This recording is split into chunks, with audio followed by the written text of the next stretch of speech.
Alors, comment vous expliquer ma thèse dans 3 minutes? Donc, j'imagine que beaucoup parmi vous avaient lu 20 000 lieues sous les mers de Jules Verne.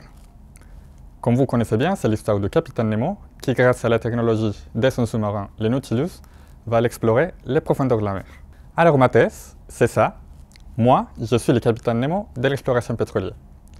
Mais la technologie avec laquelle je vais explorer les profondeurs de la mer, ça ne va pas être un sous-marin, ça va être des tuyaux pour aller chercher du pétrole qui se trouve à très grande profondeur sous les mers. Mais qui dit très grande profondeur, dit aussi très haute pression.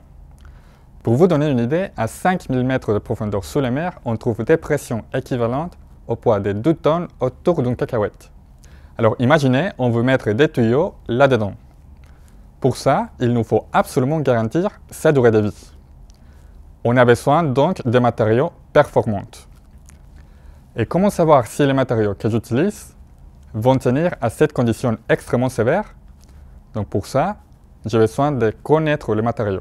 Il faut que je sache comment il va se comporter sous cette condition de très haute pression. Et pour ça, j'ai besoin de 2 choses. La première, c'est de l'expérimentation. La deuxième, la simulation numérique. Alors pour les expériences, je vais prendre mon matériau et je vais faire des tests mécaniques à très haute pression. Mais pour ça, je vais bien sûr pas y aller à 5 km de profondeur. Pour ça, je vais aller dans les laboratoires avec des machines qui vont me permettre de reproduire un environnement de très haute pression.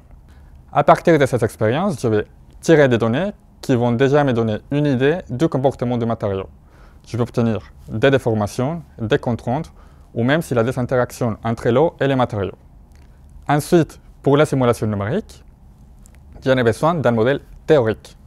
Ça que dans les domaines de mécanique de matériaux, on appelle une loi de comportement. Et c'est quoi cette loi de comportement? C'est juste un ensemble des équations avec lesquelles je pourrais remplir tout un tableau aujourd'hui, mais qui vont nous permettre de décrire de façon théorique les comportements du matériau. Enfin, mon objectif, c'est de trouver la bonne loi de comportement qui me permet de reproduire en simulation numérique les phénomènes que je trouve à partir de l'expérience. Aujourd'hui, je peux vous dire que mon modèle il est capable de reproduire des phénomènes assez intéressants qu'on trouve à partir de l'expérimentation.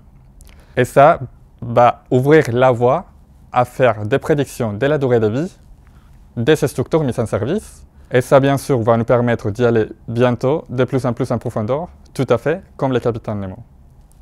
Merci.